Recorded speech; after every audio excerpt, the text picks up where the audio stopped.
comprends. Sur scène, à la Comédie des Champs-Élysées, dans Nous y voilà, sélection de textes de grands poètes, Baudelaire, Rimbaud, d'auteurs aussi, Fred Vargas, mais aussi de chefs indiens. Mmh. Et j'y reviendrai. Vous êtes accompagné sur scène en musique par Richard Kolinka, l'ancien batteur de téléphone, et Aristide Rosier. Votre combat, c'est la défense de la nature, notre nature, l'urgence climatique.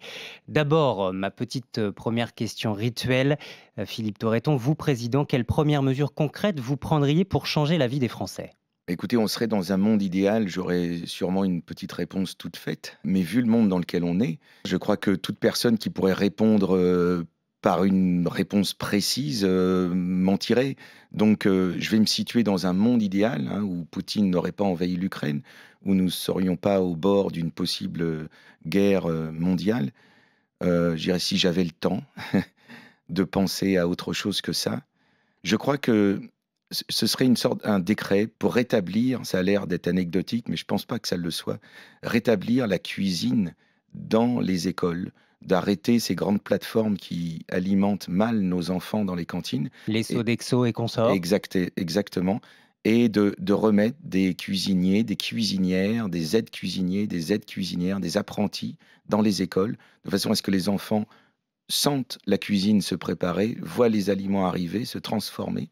Ce serait une véritable révolution qui passerait par les assiettes de nos enfants. C'est un souvenir d'enfance pour vous-même? Oui, parce que ma mère a été directrice d'école et elle a vu comment, au fur et à mesure des années, comment les aliments sont sortis des cantines scolaires et à la fin, les cantines qui ferment. Mais pendant toute sa carrière, enfin en tout cas au début de sa carrière, ma mère avait des cuisinières. Les enfants pouvaient voir, pouvaient entendre le robot mixeur mixer la soupe et ça sentait la soupe et ça sentait les frites quand il y avait des frites, etc. Et puis après, les pommes de terre n'ont plus le droit de rentrer sous forme de pommes de terre. Il fallait qu'elles rentrent transformées en purée, en flocons, lyophilisées, On etc. parle même pas des œufs. Et on parle même pas des œufs qui devaient être en tube ou qui devaient les blancs d'un côté, les jaunes de l'autre. Nous sommes ce que nous mangeons. Tiens, ça pourrait être Hmm. d'ailleurs une phrase d'un chef indien, l'homme Ah oui. rouge, que vous appelez d'ailleurs sur scène dans Nous y voilà. Tout est un peu dans le titre, j'allais dire, de cette œuvre. Philippe Torreton, Nous y voilà, c'est nous y sommes. On ne peut plus reculer face à l'urgence climatique. Le dérèglement climatique se déroule sous nos yeux Hmm. et nous, on regarde ailleurs, comme disait Jacques Chirac. Oui, on est bicéphale, il y a de la schizophrénie en nous. On est à la fois concerné, et je pense que tout le monde l'est. Même ceux qui s'affichent climato-sceptiques, ça n'existe plus.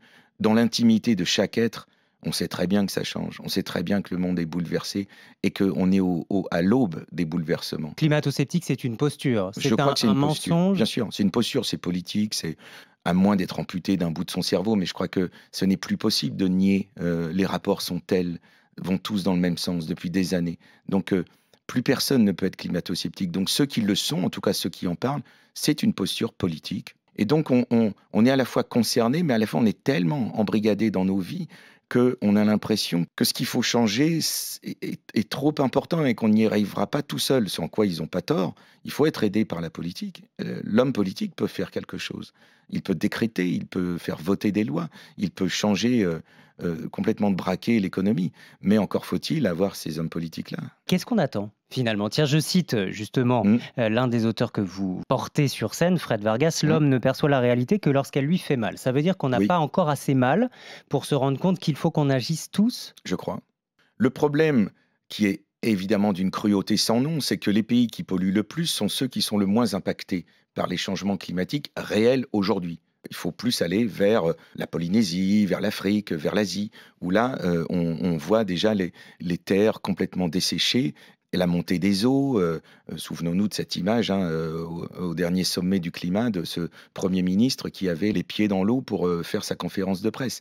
Et c'est une réalité. Il y a des villes, des villages qui disparaissent dans ces îlots du Pacifique. Et effectivement, je crois que nous allons changer quand nous serons véritablement impactés. C'est-à-dire que là, typiquement, on est en 2022, il y a un président écolo, il y a un président, un candidat, pardon, Mm. écolo, Yannick Jadot. Non, je fais le lapsus parce que justement, est-ce qu'on est prêt à élire un président écolo, plus ou moins radical, mais en même temps avec cette volonté de changement? Alors l'élection n'est pas faite, mais si l'on en croit les sondages, preuve que non. Non, on n'est pas prêt, visiblement non. Mais eux-mêmes ne sont pas prêts. On a 5 candidats qui portent en eux, dans leur programme, de façon plus ou moins centrale, alors évidemment très centrale dans le cas de Yannick Jadot, et aussi de la part de Anne Hidalgo, un peu moins centrale pour d'autres. Enfin, Mélenchon aussi, c'est assez central l'écologie. Mais leur nombre et leur incapacité à s'unir prouvent que c'est pas l'urgence. En fait, le message qu'ils envoient par la division est beaucoup plus dramatique que le message des climato-sceptiques. C'est-à-dire que même vous, qui avez l'écologie au cœur de vos programmes, vous ne vous réunissez pas.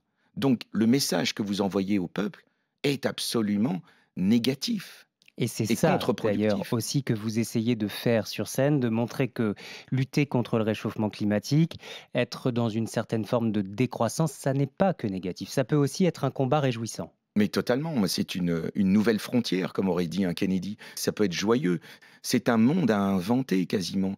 Et quand je vois, moi je ne suis pas un fan des réseaux sociaux, mais je vois parfois des vidéos d'entrepreneurs, de jeunes filles, de jeunes garçons de 20, 25 ans, qui font des trucs, qui inventent des matériaux, qui recyclent.